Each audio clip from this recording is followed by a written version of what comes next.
Is everyone clear with this question? किसी को कोई डाउट हो यहाँ पे तो they can ask us immediately. ठीक है, वैसे होगा नहीं, because we have placed each and every detail in a very comprehensive manner in the solution, so there should be no doubt. आगे चलते हैं हम लोग। ये बड़ा अच्छा क्वेश्चन है, और इस क्वेश्चन को करने के दो तरीके हैं। When I was teaching in the last class environmental chemistry, तो मैंने बताया भी था, लेकिन मैं आसान तरीके से जाऊंगा, मैं कॉम्प्लेक्स नहीं करूंगा आपकी लाइफ को। और ये डायरेक्टली क्वेश्चन जो है गिलबर्ट मास्टर से लिया गया है, टेबल से। ठीक है, गिलबर्ट मास्टर में एयर में और एटमॉस्फेयर में एक टेबल है, जहां पे ये कंसंट्रेशन मेंशन है, बट किस फॉर्म में मेंशन है? इन ग्राम पर मीटर क्यूब या मिलीग्राम पर मीटर क्यूब, लेकिन हमें यहाँ पे कैलकुलेट करनी है ग्राम पर लीटर। अब देखिए, करने के इसको बहुत सारे तरीके थे। एक तरीका ये भी था कि आप पीपीएम और पीपीबी की कैलकुलेशन कर लेते, वहां से कन्वर्ट हो जाता। ठीक है, बट मैं चीजों को कॉम्प्लेक्स करने में बिलीव नहीं करता, तो मैं इसको सिंपल वे अराउंड ही करूंगा, जो आप 11th 12th के स्टाइल से सॉल्व कर सके। वरना मेरे लिए तो ये आसान तरीका है कि I will directly go to the conversion which we basically do in this manner. जो कन्वर्जन, मैं दोनों स्टाइल ही बता देता हूं आपको। सो क्वेश्चन क्या कहता है, ध्यान से देखिए फटाफट से। क्वेश्चन नंबर 56 से the what is the concentration of oxygen in ambient atmosphere on dry basis, temperature and pressure has to be noted down, 0 degree Celsius in atmosphere present in unit of gram per litre. अब देखिए, मेरा mind तो क्या काम करेगा, जैसे मुझे पता चल गया कि ये एसटीपी की बात कर रहा है। ठीक है, क्योंकि मैंने क्लास में भी आपको पढ़ाया, एनवायरमेंटल केमिस्ट्री मैंने ही लिया है, इनफैक्ट एक क्लास उसकी बची हुई है अभी, तो we will be doing the same. ठीक है, क्विकली उसको हम करेंगे वाइंड अप। तो यहाँ पे, हाँ, ग्राम पर मीटर क्यूब में। तो यहाँ पे जैसे ही आपको पता चला ये एसटीपी है, तो आपको समझ में आ गया कि भाई PV is equal to NRT से जो हम स्टैंडर्ड मोलर वॉल्यूम कैलकुलेट करते हैं, which is NRT by V, which is basically the amount, the volume occupied by 1 mole of a gas at STP.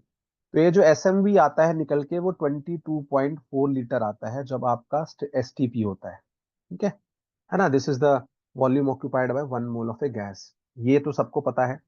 अब मुझे कन्वर्जन फार्मूला भी याद आ रहा होगा, that how to convert the PPM into milligram per metre cube.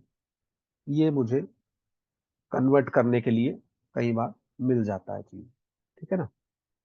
अच्छा जी, ये भी बहुत अच्छी बात है ना? अब क्या है, मैं इसको कुछ कुछ रिवर्स इंजीनियरिंग में लेके जाऊंगा।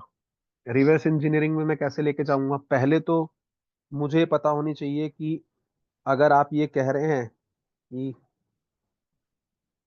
पीपीएम और परसेंटेज में क्या रिलेशन है, जो हमने आपको पढ़ाया था एटमॉस्फेयर में। ठीक है, तो आपको ये पता है कि जो, अगर हम 1 ppm है, ठीक है, या फिर मैं अगर परसेंटेज को 10,000 से मल्टीप्लाई कर देता हूं तो मेरा पीपीएम आ जाता है। ठीक है, ये हमने बहुत पहले भी आपको बताया। जैसे मान लीजिए आपके पास कोई क्वांटिटी है 100 ppm, तो वो 0.1% होगी। ऐसे ही जब आप ऑक्सीजन की बात करते हो, ठीक है, तो सबको पता है कि करीबन करीबन ऑक्सीजन की जो वैल्यू है वो 21% है मेरे एटमॉस्फेयर में, या टू बी वेरी प्रिसाइज अगर मैं कहूँ तो 20.95 है ना? अगर मैं कहूँ 20.95 है। ठीक है, तो अगर आपको कन्वर्ट ये करना है, तो सिंपल सा लॉजिक है कि आप पीपीएम निकालने के लिए उसको 10,000 से मल्टीप्लाई कर, जैसे 1 ppm है, वो 1/10⁴% होता है। अब ऐसे ही अगर मेरे पास यहाँ पे 20.95% है, ठीक है ना? ये आपको पता है कि भाई ऑक्सीजन की कंसंट्रेशन जो है वो इतनी परसेंट के आसपास है। ठीक है, 20.95, या लोग लिख देते हैं कि जी 21% है ना? तो जब आप ये कन्वर्जन करेंगे, ठीक है, तो आप उसको सीधा मल्टीप्लाई कर सकते हैं, है ना? तो आप परसेंटेज को 10,000 से मल्टीप्लाई कर देंगे। ठीक है जी, परसेंटेज को मैंने 10,000 से मल्टीप्लाई कर दिया, ठीक है। जैसे मान लीजिए अगर आप लिखते हैं कि 20.95% है ना, 20.95% है, तो पीपीएम में वैल्यू कितनी आएगी, क्योंकि ऑक्सीजन तो आपको पता है 20.95% है, और पीपीएम में वैल्यू आ जाएगी आपकी करीबन करीबन इतनी, 10,000 से मल्टीप्लाई करूंगा तो 209500। अब अपनी कन्वीनियंस के लिए अगर लोग यहाँ पे इसको 21% ले लेते तो भी कितना आता, 21% लेते तो और थोड़ा आसान हो जाता, 1 2 3 4। मैंने 20.95 लिया क्योंकि एग्जैक्ट वैल्यू तो यही होती है एटमॉस्फेयर में ऑक्सीजन की, ठीक है। एनीवेज, बस उसके बाद आपका काम आसान हो गया। उसके बाद आपको पता है कि पीपीएम से हम एमजी पर मीटर क्यूब में कैसे कन्वर्जन करते हैं, तो हम डायरेक्टली वैल्यूज को पुट करना स्टार्ट करते हैं, क्योंकि स्टैंडर्ड मोलर वॉल्यूम 22.4 लीटर है। तो यहाँ पे जो क्रॉस कन्वर्जन है वो कुछ इस तरह से होनी थी, मिलीग्राम पर मीटर क्यूब में कितना कंसेंट्रेशन, अभी मैं मिलीग्राम पर लीटर में कर रहा हूँ, तो 209500, ये एक वैल्यू आई जो आनी चाहिए थी, कंसेंट्रेशन इन पीपीएम। फिर आप क्या करेंगे साहब, आप जो है आप जाएंगे, ठीक है, आप जाएंगे किस चीज पे, आप कैलकुलेट करेंगे कंसेंट्रेशन इन पीपीएम इतना आ गया, मॉलिक्यूलर वेट ऑक्सीजन का 32 ग्राम पर मोल, और स्टैंडर्ड मोल 22.4 लीटर। पर एक बात ध्यान रहे, अभी भी ये वो कैलकुलेशन नहीं है जो मुझे चाहिए। जैसे ही आप इस चीज को कैलकुलेट करते हैं, ठीक है, जैसे ही आप इस चीज को कैलकुलेट करते हैं, तो आपके पास एक क्वांटिटी आएगी साहब 299, ये क्वांटिटी आपके पास निकल के आएगी 299,285.714, बड़ी क्वांटिटी है। पर मुझे तो ये देखते ही समझ में आ गया कि मेरा आंसर ये है, लेकिन यूनिट तो वो नहीं आई, क्योंकि अभी ये किस यूनिट में है, ये है आपका मिलीग्राम पर मीटर क्यूब में, but my function is to convert this into gram per litre.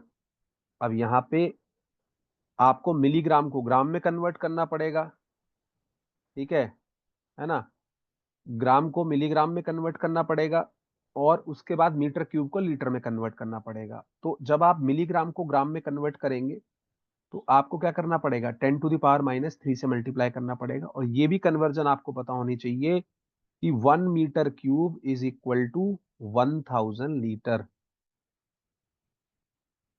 ठीक है, 1000 लीटर, ठीक है ना, ठीक है। ये आपको कन्वर्जन करना पड़ेगा, बस मैं वैल्यूज ये पुट करूंगा, जैसे ही आप ये वैल्यूज पुट करेंगे तो आप पुट करेंगे यहाँ पे 299,285 टू बी प्रिसाइजली, ठीक है, मल्टीप्लाई करेंगे 10⁻³ से, आपका ग्राम बन गया। नीचे आपको मैंने बताया कि ठीक है ना, अ, ठीक है, नीचे मैंने आपको बताया कितना, नीचे मैंने आपको बताया कि जो आपका 1 मीटर क्यूब है वो 1000 लीटर के आसपास है। तो यहाँ पे जैसे ही आपने डाला तो वैसे ही ये 10⁶ बन गया, 1 2 3 4 5 6, एक डेसिमल यहाँ पे लग जाएगा, 0.299, करेक्ट आंसर आ गया। एक तरीका इसको ये था करने का जो सब बच्चे पढ़ते हैं, लेकिन ये शायद थोड़ा टीडीएस लगे उस स्टेज पे, ठीक है, ये उस स्टेज पे थोड़ा टीडीएस लग सकता है, क्योंकि नो डाउट टीडीएस स्टेज है वो, उसको आप मानेंगे इतनी कैलकुलेशन करने का मन नहीं करता। तो एक तरीका तो ये था जो हमने सीखा भी इन्वायरमेंटल केमिस्ट्री में कि कैसे इसको हम डील कर सकते थे। एक दूसरा तरीका भी हो सकता है इस क्वेश्चन को करने का। दूसरा तरीका क्या हो सकता है, सिंपली आप जो है आइडियल गैस इक्वेशन को पकड़ लें, which is the basic method जो आपने 11th 12th में पढ़ा था, जो हमने यहाँ किया हुआ है, which you can see and observe directly, कि जब आप लेते हैं जी, हमने पहले आइडियल गैस इक्वेशन ली, that PV is equal to NRT, ये मैंने ले लिया, that PV is equal to NRT, ठीक है। PV is equal to NRT लेने के बाद मुझे मोलर कंसंट्रेशन पता है कि number of moles per litre होते हैं, तो मोलर कंसंट्रेशन n/v हो गई, वो मैंने कैलकुलेट कर ली, तो n/v मैंने कैलकुलेट कर ली, और n/v में यहाँ पे मैंने r की वैल्यू 0.02821 लीटर पर एटमॉस्फेयर पर मोल पर केल्विन, टी की वैल्यू ये, और आपके पास N/V की वैल्यू आ गई मोलर कंसेंट्रेशन की दिस मच, पर ये मोल्स पर लीटर में है गाइस, ध्यान रखिएगा।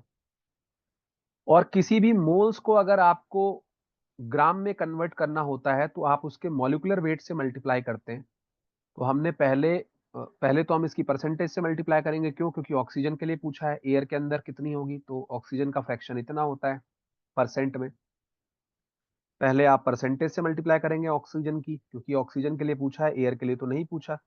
तो ऑक्सीजन के लिए आपने पहले इसकी कैलकुलेशन कर ली कि इतने मोल्स पर लीटर होगा ऑक्सीजन के लिए, और बस उसको फिर आपको कुछ नहीं करना है। ये जो मोल्स दिए हुए हैं इनको आपको ग्राम में कन्वर्ट करना है, तो मॉलिक्यूलर वेट से मैं मल्टीप्लाई कर दूंगा, 32 होता है मॉलिक्यूलर वेट। ठीक है, सेम ही चीज है, बस ये करने का तरीका अलग है, और ये किसी भी गैस के लिए आप कर सकते हैं। ठीक है, ये किसी भी गैस के लिए आप कर सकते हैं। यही अगर मैं नाइट्रोजन के लिए कर रहा होता तो यहाँ मैं 78/100 से मल्टीप्लाई करता, और यहाँ पे मैं 28 से मल्टीप्लाई करता। तो ये किसी भी गैस के लिए आप कर सकते हैं, और फाइनली आपको यहाँ पे भी आंसर सेम ही आने वाला है, which is 0.299 gram per litre. Same answer है, देखिए आप, 0.299 ग्राम पर लीटर, सेम आंसर आपका आया हुआ है। Is this question clear to each and everyone? किसी को कोई डाउट है इसमें, जल्दी बताइए। Anyone having any doubt till here? Quickly. ये दो तरीके हैं इस क्वेश्चन को करने के, और दोनों ही परफेक्ट हैं।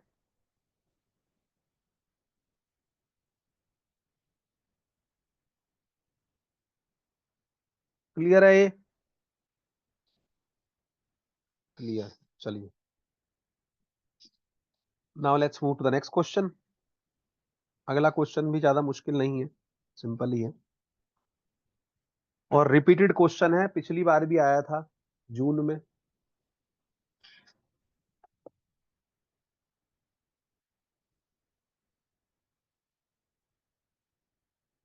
पिछली बार भी आया था जून में। देखो, सिंपल सा लॉजिक है इस क्वेश्चन में। पहले इन टर्म्स के बारे में आपको डिटेलिंग पता होनी चाहिए। जब भी आप लैंडफिल की बात करते हैं, मैम ने ये लिया है वेस्ट में आपका टॉपिक, और काफी सब्सटेंशियल इन्फ्लुएंस वाला टॉपिक बन गया है waste in the recent time. तो जब आप 57 क्वेश्चन देखते हो तो कुछ टर्म्स लिखी हुई है, फेस, सेल, बेंच, लिफ्ट। ठीक है, तो इसको पहले हम समझ लेते हैं क्या क्या है। ठीक है, देखिए पहले हम बात करते हैं फेस की। हालांकि हमने बहुत सारा इंफॉर्मेशन इसके बारे में यहाँ दिया हुआ है, बट आपको ये पता होना चाहिए कि चीजें होती क्या क्या है। ठीक है, ये चीजें क्या क्या होती हैं, पहले हमें इसके बारे में पता कर लेना चाहिए, है ना। तो पहले हम बात करते हैं फेस की। तो फेस क्या होता है किसी भी लैंडफिल का? Face refers to the working area of the landfill where waste is actively being deposited, compacted and managed.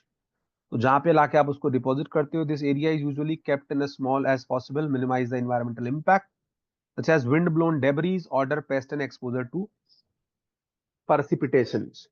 तो हमें क्या करना है कि हमें फेस पे डिपॉजिट हो गया और हम उसको कवर करते रहते हैं, कॉम्पैक्ट करते रहते हैं, लैंडफिल में आपने देखा होगा। ठीक है, सो दैट कि हम इन्वायरमेंटल इम्पैक्ट को उसके मिनिमाइज कर सकें। ये एक यहाँ पे जो बात समझ में आती है कि इन्वायरमेंटल इम्पैक्ट को मिनिमाइज करने के लिए हम ऐसी कोशिश करते हैं, है ना। ये एक हुआ फेस। फिर दूसरी टर्म दी हुई है जी इसमें, सेल। फेस के हमने यहाँ पे एक्टिव वर्किंग फेस क्या होता है, साइज क्या होता है, डेली कवर क्या होता है, we have mention everything coming, और इसके एफिशिएंसी मैनेजमेंट के क्या तरीके हैं, which also be known by everyone. Second term is cell. ये क्वेश्चन मुझे जो दिख रहा है वो चौथी बार दिख रहा है NTM. Cell refer to a specific engineered section or compartment within the landfill where waste is deposited, and cells are fundamental part of landfill design and operation, ensuring waste is managed in an environmentally responsible manner। ठीक है, तो environmentally responsible manner में आप waste को manage कर पाए, उस term को हम कहते हैं सेल। ठीक है, और कोई भी इंजीनियर्ड सेक्शन या compartment with in the landfill जहां पे वेस्ट आप डिपॉजिट कर रहे हैं वो आएगा। डेली कवर जो प्लेस करते हैं आपके, ठीक है, किसी ऑपरेशनल पीरियड के लिए, उसको हम बोलते हैं सेल। और सेल के अपने बहुत सारे फीचर्स होते हैं, जैसे लाइनर्स होंगे, लीचेट कलेक्शन सिस्टम होगा, वेस्ट प्लेसमेंट होगी, ये अलग अलग तरीके हैं, ये आप पढ़ सकते हैं इसमें से। एक्टिव सेल क्या होता है जो रिसीव कर रहा है वेस्ट, क्लोज सेल क्या होता है जो कैप कर दिया गया, जिसको फ्यूचर सेल जो एरिया हम बनाते हैं जहां पे रखेंगे next. All these detail have been added. Third term is bench. ये बेंच क्या है? अब ये बैठने वाला बेंच नहीं है भाई, ठीक है। तो a bench refer to a horizontal steps और terrace constructed along the slope side of the landfill, and these benches are critical part of the landfill designed particularly in the areas within steep slopes, and as they help ensure structural stability, provide access for maintenance and control of environmental impact. तो इस तरह का structure दिया जाता है कि हम layer by layer arrange कर सके, ठीक है। जैसे आपकी सीढ़ी होती है, ऐसे लेयर बाय लेयर आपको अरेंज करने के लिए जो स्ट्रक्चर आप बनाते हैं, दैट इज कॉल्ड बेंच। और बेंच का बहुत रोल है किसी भी लैंडफिल की स्टेबिलिटी में, स्लोप में, लीचेट में, रन ऑफ में, गैस कलेक्शन में, everything basically decided by that. और इसमें बेंच पे लास्ट टाइम क्वेश्चन भी आया था, ये 10 से 20 फीट वाला जो क्वेश्चन है हाइट ऑफ द बेंच का, ये लास्ट टाइम क्वेश्चन था। And then there is a final term which is called lift. Lift क्या होती है, ठीक है। तो lift is referred to a single horizontal layer of compacted waste that is placed and covered systematically. Landfill are constructed in multiple lifts and stacked on the top of one another to optimize the space to maintain the stability. तो ये आपका lift का function होता है basically, है ना। Lift का भी ये फंक्शन होता है आपका। तो ये आपको जरूर ध्यान रखना है ना, कि लिफ्ट क्या है आपकी, ये क्या है। बस उसके बाद लिफ्ट पे भी क्वेश्चन आया था, इसकी हाइट के लेके 8 to 12 फीट होती है। तो ये बहुत सारे क्रूशल पैरामीटर्स है। और यहाँ पे क्वेश्चन बिल्कुल प्लेन पूछा है, सीधा सिर्फ सिंपल सेल का डेफिनेशन पूछा था आपसे। तो जिन बच्चों ने भी थोड़ा सा पढ़ा हुआ है, हालांकि ये बहुत डेप्थ क्वेश्चन है as far as the landfill is concern, इतना डेप्थ में इंजीनियरिंग वाले स्टूडेंट को ही लेके जाया जाता है, ठीक है। बट क्योंकि अब चीजें बहुत टेक्निकलिटी में चली गई है वेस्ट में भी, और इंडिया काफी इनिशिएटिव ले रहा है वेस्ट मैनेजमेंट के लिए, तो इस तरह के क्वेश्चंस नॉर्मल है एग्जाम के अंदर, ठीक है। इस तरह के क्वेश्चन आना नॉर्मल है, उसको आप ये नहीं कह सकते जी ये इतना डेप्थ में क्यों पूछ लिया, है ना, ये इतना डेप्थ में क्यों पूछ लिया, ठीक है। देखो, लिफ्ट और सेल में डिफरेंस, बहुत बड़ा डिफरेंस है, ठीक है। लिफ्ट और सेल में आपको बहुत बड़ा डिफरेंस दिखाई देगा। डिफरेंस बता रहा हूं मैं क्लियरली। फेस आपका वर्किंग एरिया होता है जहां पे फ्रेश वेस्ट डिपॉजिट होता है, मोटा मोटा, ठीक है। और जो सेल होती है, वहां पे वेस्ट डिपॉजिट होगा और एक फंडामेंटल यूनिट होगी सेल, ठीक है, जिसे कहते हैं ना माइक्रो पार्ट है फेस का। उसके बाद जो थर्ड टर्म आपकी आ रही है, जो आप कह रहे हैं बेंच है, बेंच बेसिकली एक स्लोप साइड का टेरिस तरह का बनाया जाएगा कट करके, है ना, जो आपकी स्टेबिलिटी और डिजाइन को इंश्योर करे लैंडफिल के, ठीक है, कि स्ट्रक्चरली स्टेबल हो, कोलैप्स ना करे लैंडफिल।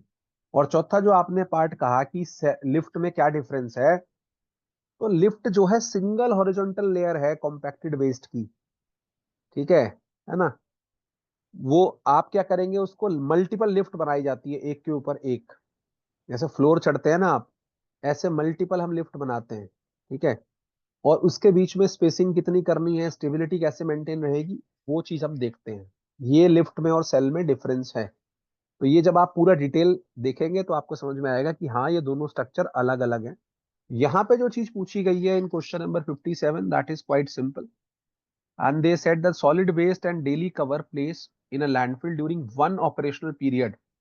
मतलब एक बार जब वो ऑपरेट करती है, ठीक है, तो वो क्या बनाती है, तो that basically forms a cell, ठीक है। ये आप ऐसे पढ़ते हैं ना कि छोटा, उससे बड़ा, उससे बड़ा, तो that kind of categorization you can refer here. Face होता है वो एस्पेक्ट जहां आप डिपॉजिट करेंगे, वर्किंग एरिया जहां पे आपको वेस्ट लगाना है।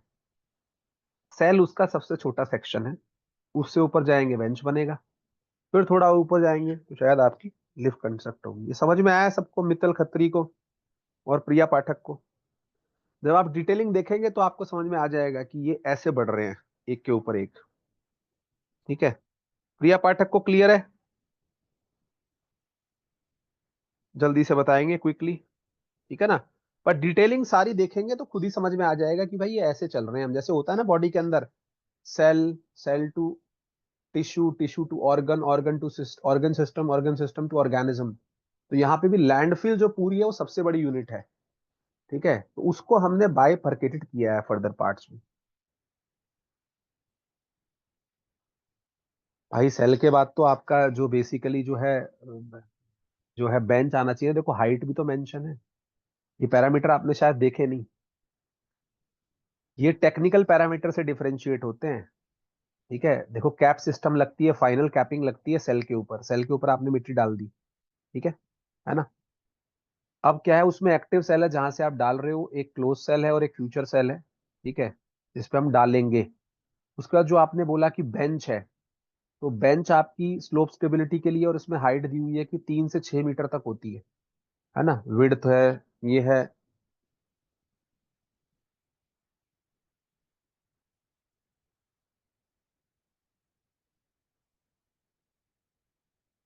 ठीक है, तो और तीसरा आपको जो दिया हुआ है पैरामीटर, आपने लास्ट में अगर देखा हो, लिफ्ट, तो 2.5 से 5 मीटर के आसपास। ठीक है, एक हॉरिजॉन्टल लेयर को लेते हैं तो लिफ्ट उससे छोटा पार्ट हुआ, 2.5 से 5 मीटर, और बेंच उससे बड़ा पार्ट हुआ। ठीक है ना, तो ये आपको ध्यान रखना है। ये बात क्लियर है सबको? तो वो जो टेक्निकल डिटेल दी हुई है ना हाइट वाली, वो आपको समझाएंगी कि कौन बड़ा है कौन छोटा है। क्लियर है? शिक्षा यादव को क्लियर है? जल्दी बताओ भाई। चलो, अब हम आगे चलते हैं।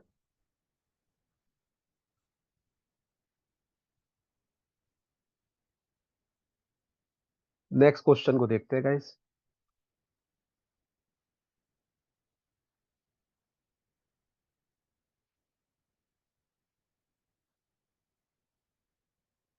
भाई देखिए, ये बड़ा सिंपल क्वेश्चन है और ये रिपीटेड क्वेश्चन है, ये दूसरी बार रिपीट होता हुआ मुझे दिखाई दे रहा है। पिछले वाले एग्जाम में भी ऐसा एक क्वेश्चन था, और ये भी क्वेश्चन बाय डिफॉल्ट वेस्ट के ऊपर ही है, टू बी वेरी फ्रैंक। इसको भी देख लेते हैं फटाफट से। अब यहाँ पे आपसे पूछ रहा है कि इसमें 4 टर्म दी हुई है, कहता है which of the following is not, question number 58 में कह रहा है which of the following is not a possible option for perpetual storage of hazardous waste. ठीक है, अब देखिए क्या है कि परपेचुअल स्टोरेज कहने का मतलब ये है कि फॉर द टाइम बीइंग आप स्टोरेज कर सकते हैं कि नहीं कर सकते हैं, फॉर द टाइम बीइंग। और मैं आपकी जगह होता तो मैं तो देख के इसको आइडिया लगा लेता, पर पहले इन टर्म्स के बारे में हम जान लेते हैं कि कौन सा इसमें हो सकता है और कौन सा नहीं हो सकता, और ये टर्म्स हैं क्या। लैंडफिल के बारे में आप सब लोग अवेयर हैं, ठीक है। सरफेस इंपाउंडमेंट के बारे में शायद अवेयर ना हो, वेस्ट पाइल के बारे में भी आप अवेयर होंगे। तो सबसे पहले हम देखते हैं कि सरफेस इंपाउंडमेंट क्या होते हैं, हालांकि ये रिपीट है question. Surface impoundment is an engineered structure designed to store, treat and dispose of liquid or semi liquid hazardous and non hazardous waste, दोनों के लिए यूज होता है, ध्यान रहे। These structure are typically used for managing wastewater, sludge और other liquid waste generated by industrial process। तो ये सरफेस इंपाउंडमेंट होती है, टेम्परेरी स्टोरेज के लिए बेसिकली ये यूज की जाती है। ठीक है, मतलब टेम्परेरी स्टोरेज के लिए सरफेस इंपाउंडमेंट अलग अलग तरह की है, waste water treatment impoundment, evaporation pond, storage impoundment. Temporary storage मतलब मेन फीचर क्या है, टेम्परेरी स्टोर, ठीक है, टेम्परेरी होल्डिंग, ठीक है, टेम्परेरी है मेन चीज इसके अंदर, सरफेस इंपाउंडमेंट के अंदर, है ना। तो ये तो यूज हो सकता है परपेचुअल उसके लिए। सेकंड टर्म आपको दिया हुआ है, इनके सब हमने मेंशन किए हैं कि डिसएडवांटेज एडवांटेज क्या हो सकते हैं जो फ्यूचर में क्वेश्चन हो सकता है। दूसरा लैंडफिल है, आप लोग जानते हैं इसको, तो ये भी जनरली यूज होता है। लैंडफिल सैनिटरी और आपकी जो है म्युनिसिपल लैंडफिल्स भी होती हैं, ठीक है, सिक्योर्ड और अनसिक्योर्ड होती हैं। जो सिक्योर्ड होती है उसमें हैजार्डस वेस्ट हम डालते हैं, अनसिक्योर्ड में नॉर्मली भी चलेगा, ओपन रहती है। तो ये भी आपका परपेचुअल स्टोरेज के लिए वैलिड है, ये भी एक तरीका है लैंडफिल। ठीक है, दो तरह की है, secured landfill specially design for long term contaminate of hazardous waste like impermeable liner, leachate collection, ये सब है, सुटेबिलिटी भी है इनकी। ठीक है ना। तो लेकिन वैलिड फॉर परपेचुअल स्टोरेज, तो इसको भी वैलिडिटी क्राइटेरिया में रखा गया कि हाँ भाई ये भी इस्तेमाल कर सकते हो। तीसरा, ओशियन एंड एटमॉस्फेरिक एसिमिलेशन। अरे भैया, कभी समुंदर में आप कूड़ा डालोगे तो वो तो बड़ा दिक्कत करेगा, जब से आपका बेसल कन्वेंशन आया है डंप ही नहीं कर सकते, या लंदन कन्वेंशन आया है। ठीक है, तो ये जो तरीका है इसको हटा सकते हैं, ocean and atmospheric assimilation, disposal of hazardous waste into ocean और the release of hazardous substance into atmosphere. कौन चाहेगा कि मेरा वाटर जो है कंटामिनेट हो या एयर कंटामिनेट हो हैजार्डस सब्सटेंसेस से? तो ये तो नहीं होंगे, और यही इसमें ऑप्शन है कि ये सूटेबल नहीं है परपेचुअल स्टोरेज के लिए, क्योंकि इनके साथ रिस्क जुड़ा हुआ है। और इंटरनेशनल एग्रीमेंट हमें अलाउ नहीं करते, ऐसे बेसल कन्वेंशन है आपकी और लंदन कन्वेंशन है, ठीक है। तो this is not valid. Waste pile तो वैलिड है आपका, जैसे कूड़े का ढेर लगा दिए, दुनिया लगाती है गाँव गाँव में, ठीक है। तो यहाँ पे भी आप देख सकते हो वेस्ट भी यूज होता है। Waste piles involve storing solid hazardous waste in piles on the surface, often temporarily before final treatment of disposal. And waste pile are not intended to perpetuate with lack of sufficient environmental measure condition. इसको क्या करते हैं हम, short term के लिए use कर सकते हैं, पर हम लॉन्ग टर्म में रिकमेंड नहीं करते कि आप ढेर लगाइए। वहां भी दिक्कत है, प्रॉब्लम क्रिएट कर सकता है अगर आप लॉन्ग टर्म के लिए इसको यूज करेंगे। तो अगर मैं इस क्वेश्चन के लिहाज से देखूं और मुझे कोई एक बेस्ट आंसर चूज करना हो, ठीक है, अगर मुझे कोई एक बेस्ट आंसर चूज करना हो तो मैं चूज करूंगा ओशियन एंड एटमॉस्फेरिक एसिमिलेशन। क्यों? क्योंकि पूछा है which of the following is not possible option for perpetual storage of hazardous waste, not possible option, ठीक है। तो नॉट पॉसिबल ऑप्शन में परपेचुअल स्टोरेज के आंसर आएगा ओशियन एंड एटमॉस्फेरिक एसिमिलेशन, और कोई यहाँ पे करेक्ट आंसर बनेगा नहीं, क्योंकि बाकियों में गुंजाइश है कि आप कर सकते हैं परपेचुअल स्टोरेज, ठीक है।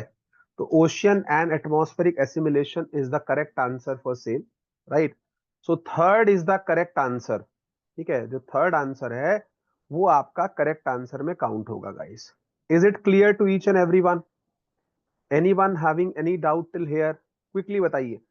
सारी डिटेल आपकी मेंशन है यहाँ पे, हम यहाँ पे सिर्फ आपके डाउट्स और डिटेल डिस्कशन की, किसी को सॉल्यूशन में अगर एक वर्ड से भी इशू है जो लिखा हुआ है, they can ask us, they can correlate their doubt in the live session.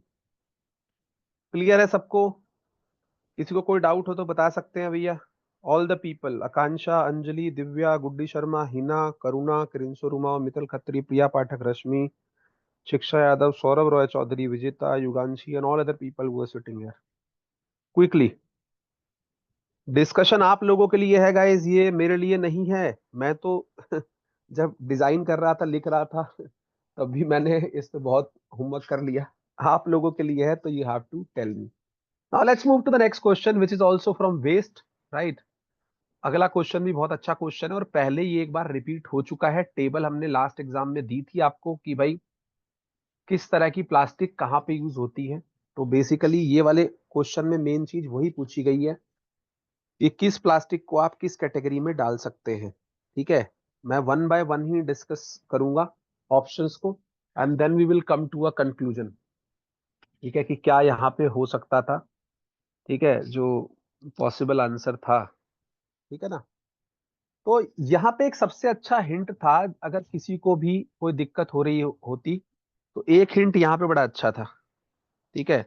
यहाँ पे एक बड़ा अच्छा हिंट था, जैसे आप बोलते हो ना कोल्ड ड्रिंक की पेट बॉटल कितने की है, तो सॉफ्ट ड्रिंक बॉटल का पेट से कुछ कनेक्शन है, ये माइंड में एक होना चाहिए था हर बच्चे के कि पेट बॉटल का सॉफ्ट ड्रिंक या कोल्ड ड्रिंक से कुछ कनेक्शन है।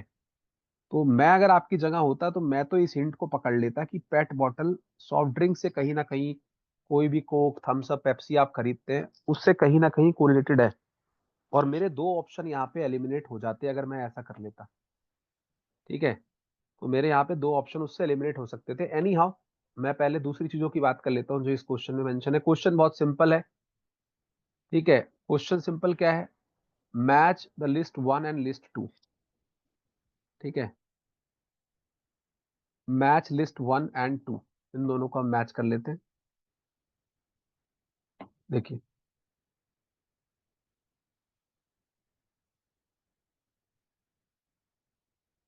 तो आप यहाँ पे देख सकते हैं पहली लिस्ट में चार ऑप्शन दिए हैं, टाइप ऑफ प्लास्टिक और उनका एप्लीकेशन पूछा है। तो मैं वन बाय वन चलता हूँ सो दैट आपको कुछ अच्छी नॉलेज इसके बारे में गैदर हो जाए। वैसे जो टेबल इनकॉर्पोरेटेड है आपके मटेरियल में, बुकलेट 4 में भी है, जहाँ पे वेस्ट का थोड़ा सा पार्ट है, और बुकलेट 3 में भी है, और सोल्यूशंस में भी बहुत इंफॉर्मेशन इसके बारे में है।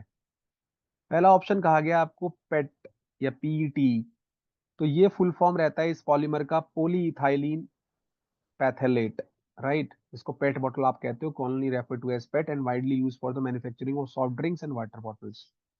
तो सॉफ्ट ड्रिंक्स और वाटर बॉटल जो है बेसिकली पेट बॉटल ही काउंट होती है। आपने देखा भी होगा कि पेट बॉटल ले आओ, है ना।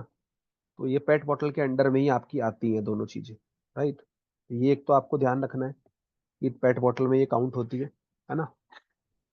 उसके बाद दूसरा ऑप्शन दिया हुआ है HDP। जैसे जनरली तो हम जब पॉलीमर पढ़ते थे 11th 12th क्लास में, तो हम HDP बोलते थे, हाई डेंसिटी पॉलीइथिलीन, राइट।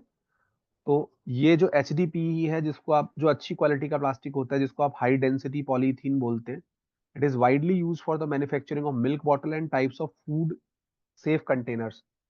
तो आप देखते हो जो खाने के लिए आते हैं पैक करने के लिए अच्छी क्वालिटी के बॉक्सेस प्लास्टिक के, और जो आपके मिल्क बॉटल्स हैं, ठीक है, हमारे यहाँ तो उतना, जैसे जो भी अमूल की या मदर डेयरी की मिल्क बॉटल्स आती हैं पीने वाली, उसमें तो यूज होता है, लेकिन हमारे यहाँ कल्चर नहीं है HDP का, मिल्क बॉटल का, ठीक है। लेकिन आप अगर बाहर जाएंगे, ठीक है, बाहर यूरोप में जाएंगे, US में जाएंगे, तो आपको वहां पे खूब कल्चर मिलेगा ग्लास का भी और इन वाली बॉटल का। ग्लास वहां पे रिसाइकलेबल बॉटल होती है जो आप रिटर्न ले लेता है वो, और ये वाली बॉटल भी खूब मिलती है वहां पे, मिल्क बॉटल जो आपकी चलती है HDP वाली। थर्ड ऑप्शन यहाँ पे एक मेंशन है गाइज, जो थर्ड ऑप्शन एक मेंशन है पॉलीप्रोपाइलीन, PP जिसको आप कहते हैं। तो PP जो ऑप्शन आपका दिया हुआ है, जैसे स्ट्रॉ, जो आपकी बहुत फ्लेक्सिबल टाइप की और पतली प्लास्टिक होती है, जिसको PP आप बोलते हैं, है ना, इन लोकल लैंग्वेज। तो polypropylene is widely used for straw manufacturing because of its lightweight, flexibility, durability, and cost effectiveness. However, environmental concerns have led to a shift towards eco-friendly alternative in recent years. हालांकि इसको ban कर दिया गया, आपने पढ़ा भी होगा कि सिंगल यूज प्लास्टिक बैन हो गई है, पर पॉलीप्रोपाइलिन का कहीं ना कहीं यूज जो है स्ट्रॉ बनाने के लिए, या लाइट वेट और फ्लेक्सिबल टाइप की जो चीजें होती है उनको बनाने के लिए यूज होता है। और लास्ट में आपका एक ऑप्शन मेंशन है PS, which is also called as polystyrene, right. PS जो है, polystyrene is typically use for manufacturing of pharmaceutical bottle, जैसे होम्योपैथिक और आयुर्वेदिक की जो आपकी, आप देखते हैं ना, बॉटल्स आती है, उनमें पॉलीस्टाइरीन बहुत यूज होता है। हालांकि अब इसके यूज को अवॉइड किया जा रहा है, ठीक है ना, पॉलीस्टाइरीन के यूज को अवॉइड किया जा रहा है। ये भी एक तरह का पॉलीमर होता है स्टाइरीन का। तो बस मेरे पास यहाँ पे ज्यादा इशू था नहीं करेक्ट ऑप्शंस को, इजीली आप मैच कर सकते थे। पेट बॉटल को मैं लेके जाता सॉफ्ट ड्रिंक पे, और हाई डेंसिटी पॉलीथीन जो आपकी है, that will definitely go with 4। जो आपकी पॉलीप्रोपाइलीन है वो आपकी स्ट्रॉ बनाएगी, राइट, है ना। जो पॉलीप्रोपाइलीन है वो आपकी स्ट्रॉ मैन्युफैक्चरिंग में लगती है, पॉलीस्टाइरीन आपकी फार्मास्यूटिकल बॉटल्स में। तो यहाँ पे गाइस करेक्ट ऑप्शन आपका ऑप्शन नंबर 2 हो जाएगा। ज्यादा इसको टफनेस की डिग्री पे हम नहीं आकेंगे इस क्वेश्चन को, it was a simple question. थोड़ा सा भी अगर आपने प्रीवियस ईयर को ध्यान से देखा होता, तो एक टेबल मैंने जून वाले में ही इंसर्ट की थी सोल्यूशन में, जहां पे ये मेंशन था कि इससे क्या बनता है, और एक हिंट यहाँ पे पेट बॉटल वाला था, which ideally have been taken by each of you. अब जिसने नहीं लिया है, हाँ, वो भी है, हाँ, बेबी मिल्क बॉटल भी बनती है, ठीक है। जो हाई डेंसिटी पॉलीथीन्स हैं उससे बेबी मिल्क बॉटल बनती है, बिल्कुल सही बात है, लव लैब की है आपकी, ठीक है। इतने सारे ब्रांड हैं उसके अंदर, है ना, है ना। तो बहुत सारी आती है उसमें, ठीक है जी। वो बिल्कुल मैं एग्री करता हूँ, उसमें बनती है। क्लियर है ये क्वेश्चन 59? किसी को कोई डाउट है, जल्दी बताइए।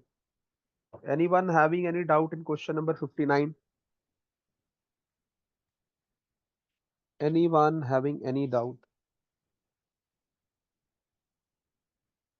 चलिए जी अगले क्वेश्चन पे चलते हैं, क्वेश्चन नंबर 60।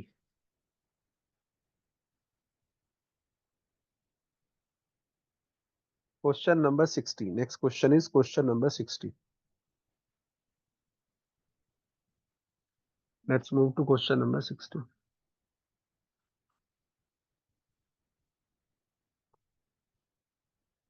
ये क्वेश्चन नंबर 60 आ गया आपका, और यहाँ पे हम देख सकते हैं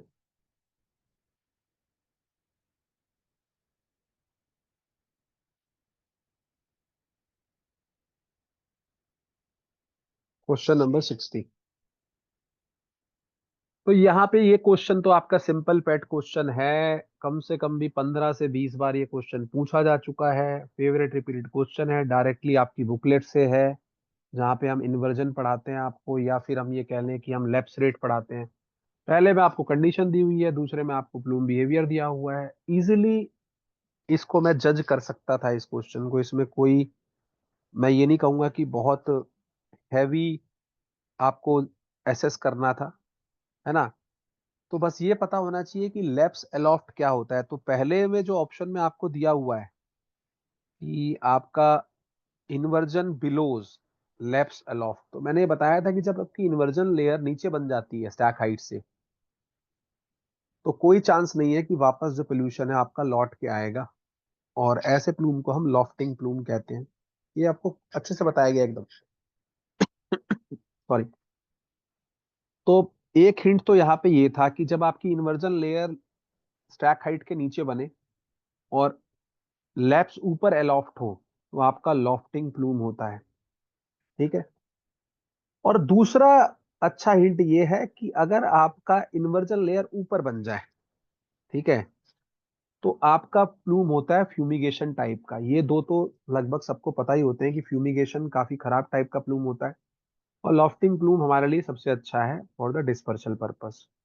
तो जैसे ही मैंने ये मैच किया कि A2 और C1, तो A2 और C1 तो सिर्फ एक ऑप्शन में मेरे लिए तो यही सफिशिएंट था कि मैं इन दोनों को अलग कर लूं बस, कि भाई मेरा आंसर मुझे मिल गया। But still for the other people also, जो बाकी ऑप्शन इसमें मेंशन है, जैसे इसमें दिया हुआ है कि स्ट्रॉन्ग लैप्स कंडीशन, तो लूपिंग प्लूम होता है वहां पे, ये आपको पता ही है। जब आपकी लैप शेड स्ट्रांग होती है तो लूपिंग प्लूम हो गया आपका। और फोर्थ ऑप्शन जहां पे दिया हुआ है वीक लैप्स बिलो इन्वर्जन अलाउट, तो आपका इन्वर्जन ऊपर है और दोनों साइड बनती है इसमें इन्वर्जन लेयर। अगर मैं ये कहूँ ट्रैपिंग प्लूम की बात हो रही है, ठीक है, तो ट्रैपिंग प्लूम में ऊपर भी एक रहती है, एक नीचे भी रहती है, और दोनों के बीच में आपका जो है प्लूम जो है ट्रैप रहता है। तो ये डी आपका चला जाएगा जी 4 पे, है ना। तो करेक्ट आंसर आपका यहाँ पे 2 हो जाएगा guys. You can visualize this thing.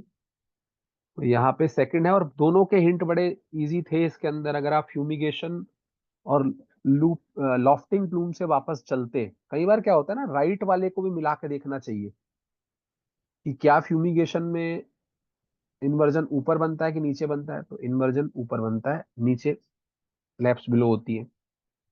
Lofting में आपका इन्वर्जन नीचे रह जाता है स्टैक हाइट से, और प्लूम ऊपर निकल जाता है। तो यहाँ पे ये चीज मेंशन की गई है, and the correct answer is second option, and you can see the details which have been mention. तो ये हमने पहले ऑप्शन के लिए डिटेल्स आपको सारी दी है यहाँ पे, which is basically inversion below and lapse aloft. ठीक है, जो आपका बेसिकली लॉफ्टिंग प्लूम है। तो inversion below and left aloft lead to lofting plume behavior, which is a specific pattern of atmospheric dispersion where the plume rise and disperse upward, avoiding downward movement. And the combination of inversion below and left aloft create a stable lower atmosphere that blocks the downward mixing, जो हमने बताया था आपको। And the lofting plume behavior minimize the ground level pollution, ये मैंने बताया था आपको, डिस्पर्शन के लिए सबसे अच्छा है लॉफ्टिंग प्लूम हो, राइट। लॉफ्टिंग प्लूम जो है पोल्यूशन के लिहाज से बड़ा अच्छा है, उसमें कोई भी इशू नहीं है लॉफ्टिंग प्लूम में, as far as the pollution is dispersion is concerned। दूसरी बात कर लेते हैं। सेकंड आपका जो मेंशन है कि स्ट्रॉन्ग लैप्स कंडीशन है ना। तो स्ट्रॉन्ग लैप्स कंडीशन में आपका लूपिंग प्लूम है, which have been mentioned here। ठीक है, अनस्टेबल कंडीशन रहेगी, लूपिंग प्लूम बिहेवियर रहेगा आपका।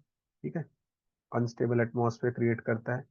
स्ट्रॉन्ग लैप्स कंडीशन कहने का मतलब क्या है कि आपका जो है ELR is greater than DLR, तो अनस्टेबल टाइप का कंडीशन आपका हो जाता है वहां पे। थर्ड आपको दिया है कि lapse rate below the inversion aloft, right.